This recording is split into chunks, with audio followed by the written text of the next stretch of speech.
Bonjour tout le monde, j'espère que vous allez bien. Aujourd'hui, je vous fais une nouvelle vidéo.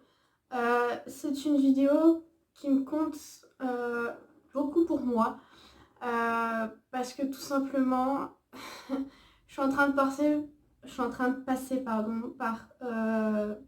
ce mood-là, par ce temps-là et que c'est l'acceptation du handicap et surtout l'acceptation qu'on est malade et surtout de la maladie qu'on a pu trouver.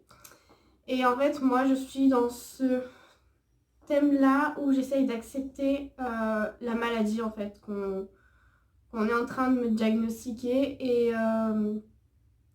et du coup j'étais passée par un temps très très très dur en fait pendant le mois de, de juillet parce que ma mère me l'a annoncé le 1er juillet.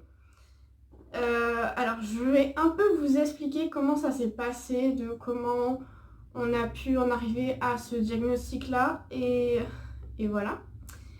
Donc premièrement, suite à ma dernière crise qui a été extrêmement forte où j'étais paralysée jusqu'en haut du bassin, donc vraiment comme un paraplégique, sauf que moi j'avais toujours mes réflexes et que c'est juste que je ne sentais pas mes membres et que j'avais l'impression que c'était endormi, que je ne sentais pas quand est-ce que j'avais la vessie pleine, donc voilà. Problème aussi, donc c'est pour ça, pour vous dire que la dernière crise a été très très très forte et que on était venu à un point d'aller appeler les pompiers parce que ça faisait 10 jours que j'étais sur ma chaise roulante que j'ai actuellement parce que encore maintenant je suis en crise depuis plus d'une semaine mais c'est pas grave. Je me dis qu'il faut le temps que ça passe et du coup en fait c'était au mois de mai non, une semaine après le confinement je me rappelle. Donc le lundi 18 j'ai commencé à être incontinente. Et du coup, en fait, on avait passé des examens, encore les mêmes examens que j'avais déjà passés. Mais bon, le neurologue a voulu encore les refaire. Je vous dis même pas la haine que j'avais parce que ce type d'examen, en fait, le problème, c'est que c'est très douloureux pour moi. Et surtout, qui sont très importants et qui sont pas rien. Et c'est ça le problème. C'est de refaire des examens qui sont assez forts. Et ça m'embêtait énormément. Voilà. J'avais l'impression de faire du surplace et ça m'énervait. Du coup, après ce moment où j'avais les pompiers et tout, que je suis revenue chez moi du coup, et que on a dû faire des séances de kiné pour voir ce qui se passait parce qu'au départ on pensait que c'était un truc au niveau des lombaires en fait qui m'avait fait craquer et du coup j'avais de nouveau les sensations. En fait c'est venu petit à petit les sensations quand j'étais à l'hôpital parce qu'ils m'ont fait craquer un truc au niveau des lombaires et du coup j'ai commencé à avoir l'envie de faire pipi dans l'après-midi et qui m'ont fait craquer le matin. Et du coup, après, c'est venu petit à petit. Enfin, vraiment, tout allait mieux. Donc, j'allais mieux moralement parlant. Et, euh, et du coup, ils nous avaient prescrit des séances de kiné pour refaire de la réadaptation au niveau de mes jambes. Parce que ça faisait quand même assez longtemps que j'étais sur un fauteuil roulant ou même allongée. Donc, il fallait bien que je réexerce toutes mes jambes. Et voilà. Du coup, en fait, c'était style massage dos, des électrodes du coup au niveau des lombaires pour réactiver les muscles, pour faire refonctionner le corps. Et du coup, il y a un moment où j'ai eu une autre crise, je crois que c'était le 12 juin, le 11, je ne sais plus. Non, je crois que c'était le 11, ouais. Le 11, non, attendez. Oui, le 12 juin, le vendredi 12 juin, je fais ma crise en pleine séance de coiffure. Je me rappelle, j'étais en train de faire mes mèches et tout, et genre d'un coup, je vois tout noir, et je tombe dans la chaise, et à ce moment-là, je pouvais remarcher, donc vraiment, je prenais mon temps pour marcher, mais je marchais. Et du coup, j'étais dans la chaise, donc je me réveille, les pompiers autour de moi, ma mère avec moi, et, euh, et du coup, je ne ressentais plus encore mes jambes. Donc rebelote, on repart chez le kiné parce que j'avais rendez-vous en plus chez le kiné l'après-midi même, donc ça va, ça nous a arrangé. Donc on repart chez le kiné et le kiné il comprend pas, donc il essaye d'appeler l'Enval parce que c'est là où j'étais pour essayer de savoir comment dire, quelle technique il fallait faire pour essayer de libérer ce qu'ils avaient fait craquer et tout, pour voir si c'était ça ou pas. Du coup, pas de réponse, bah, il essaye de trouver des solutions et ensuite il regarde mon bras, il trouve que je suis un peu hyper laxe, un petit peu au niveau des bras et du coup il commence à réfléchir, genre on le voyait en fait tourner dans sa tête, genre vraiment en train de réfléchir à un nom de maladie parce qu'on essayait de... on lui avait dit tout le parcours que j'avais fait. Et du coup, il nous dit un nom de maladie qui est le SED, donc le syndrome des lards dans l'os. Je vous ferai une vidéo sur cette maladie-là quand je serai diagnostiquée. Et du coup, il nous en parle. Il nous donne du coup le prospectus, en fait le dépliant. On regarde les symptômes et tout. Bon, je me dis sans plus quoi. Enfin, pour moi, c'était pas ça. Et je sais pas pourquoi. Pour moi, c'était pas ça, mais il y avait quand même plein de symptômes qui rentraient dedans, énormément. Et limite, c'était tous mes symptômes qui rentraient dedans. Mais en fait, dans le dépliant, il n'y a pas écrit toutes les informations. Donc, il n'y a pas écrit tous les symptômes, mais il y a écrit la plupart des symptômes qui reviennent le plus souvent. Et du coup, par curiosité, ma mère va sur le site de Claude Amonet. Du coup, elle regarde et tout. Et elle me dit rien. Je sais qu'il y a un jour où elle est restée toute l'après-midi dans sa chambre au téléphone et sur son ordinateur. Et je me suis dit, elle est en train de cramer un truc, je ne sais pas quoi, mais voilà, elle le faisait. Ensuite, j'avais rendez-vous le 1er juillet. Donc, 1er juillet pour une neuropathie à petite fibre. Voilà, mais moi, voilà, je suis désolée. Ma mère, elle a appelé, du coup, j'ai dû répondre. Du coup, je disais... je sais plus ce que j'étais en train de dire.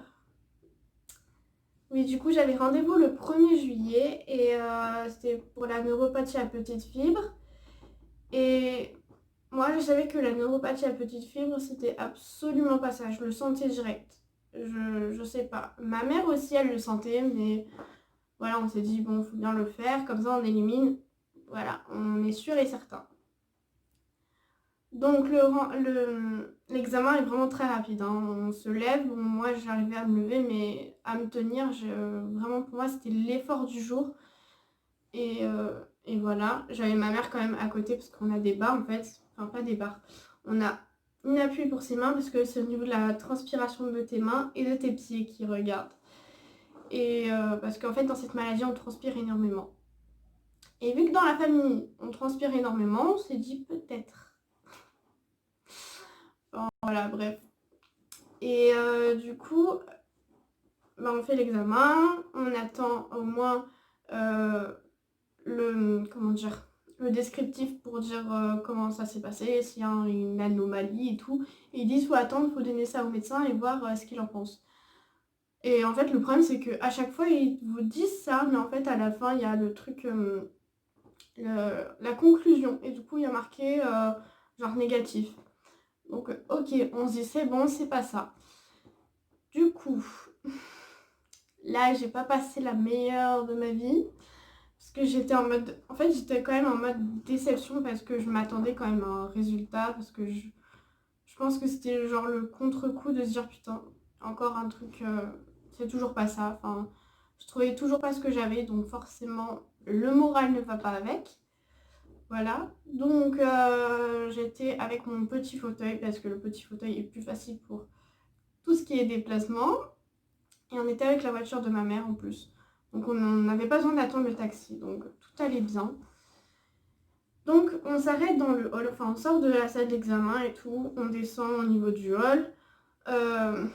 On s'arrête en plein milieu, vraiment en plein milieu. Et ma mère, elle commence à me dire, bon Dorine, faut que je te parle. Et j'étais en mode, oula, je le sens très mal.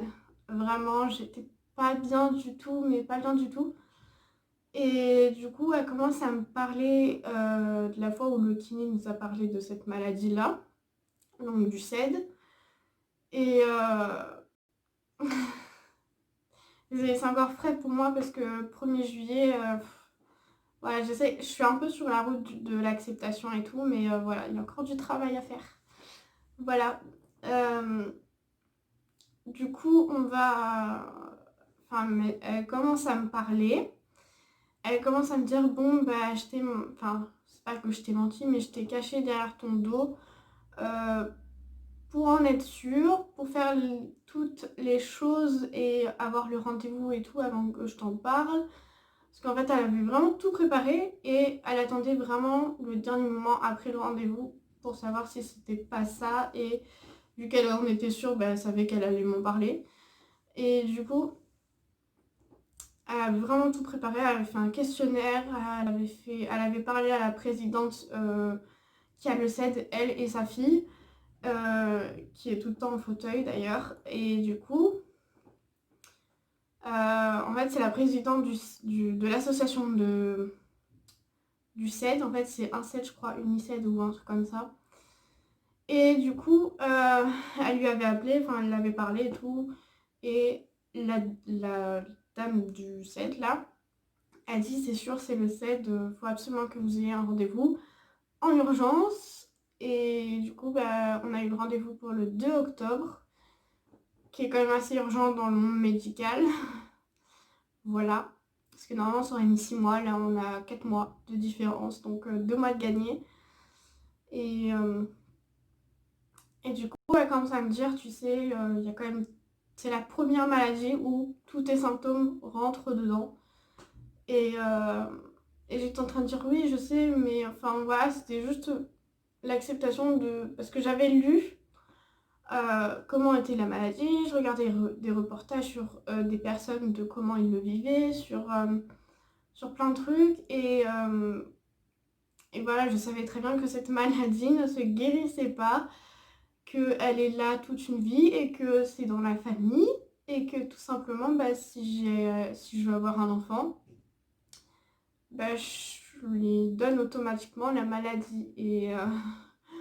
Enfin, mais il y a plein de trucs comme ça. Ensuite, je me suis posé des questions sur mon avenir. Ensuite, enfin, j'avais plein de questions dans ma tête et c'était vraiment pas cool. Enfin, bref, elle m'a parlé, j'ai pleuré.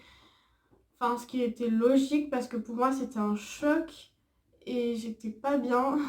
J'étais vraiment pas bien parce qu'elle a commencé à me parler pour mon métier que ce serait peut-être mieux de faire un autre métier, toujours dans la médecine. Elle le sait ça. Mais un métier moins physique, on va dire. C'est-à-dire en gros médecin. Donc en fait, médecin, t'as pas besoin comment dire, de faire tous les soins, même si moi j'adore tout ce qui est soins, je kiffe ça, j'aime bien la médecine, j'aime bien être proche du patient, enfin vraiment j'aime beaucoup ça. Mais voilà, c'est relou. Et surtout, je me suis posé la question pour le lycée. Parce que le lycée, bah, je ne sais pas comment ça va se passer. Parce que dans ma formation à moi, être en fauteuil roulant, je ne sais pas ce qu'il y a de mieux. Parce que c'est en ASSP, c'est accompagnement soins service à la personne. Et du coup, je dois faire comment dire, des stages en maison de retraite. Pour tout ce qui est accompagnement, pour prise des repas. Enfin, en gros, je dois suivre une personne euh, partout où elle va. Donc, enfin, je suis 2 personnes parce qu'au cas où s'il y a une personne qui décède, bah, je suis obligée de garder une autre à côté. C'est malheureux à dire, mais c'est vrai. Et, euh, et voilà, du coup, j'ai vraiment eu beaucoup de questions. Mais là, j'ai un peu plus d'acceptation. Le seul truc qui m'embête le plus, c'est la question des malaises. Si j'arriverais à réduire les malaises, en tout cas vraiment les réduire. Et voire même les enlever, mais bon, je sais pas si c'est encore ça. Et surtout le fait d'être enfin reconnue par la MDPH ou même par les gens de dehors, se dire bah oui, voilà, je suis bel et bien handicapée, j'ai un handicap et tout, mais avant ça se voyait pas, c'est juste que là maintenant ça se voit en fait, tout simplement. Parce que là, faut savoir, la plupart des handicaps en fait ne sont pas visibles, voilà. Et pourtant c'est très handicapant. Et ouais. Donc voilà, c'est compliqué et j'ai juste hâte d'être au 2 octobre, vraiment très hâte. Je ne saurais pas comment vous décrire ce jour-là, je ne sais pas du tout. Je sais que je ne vais pas vlogger ce jour-là parce que je ne sais pas dans quel état je vais être. Je sais que je serai dans l'excitation, mais en même temps, je vais être dans, comment dire, en appréhension parce que je ne sais pas comment ça va se passer. Je ne sais pas si il va dire si oui, j'ai cette maladie-là, comment je vais réagir. Et les traitements, enfin, et tout ce qui s'ensuit, toutes les questions qui vont avec. Et comment je vais réagir s'il me dit non. Voilà. Dans tous les cas, ma mère, elle me dit dans tous les cas, tu vas pleurer. Ça, c'est sûr. Elle me connaît trop bien, ma mère. Mais là, depuis, ça va beaucoup mieux. Le moral va beaucoup mieux. Depuis le 1er juillet, franchement, j'ai morflé. J'ai mis beaucoup de temps vraiment avant de m'accepter. Même encore maintenant, je m'accepte un peu plus, mais pas totalement.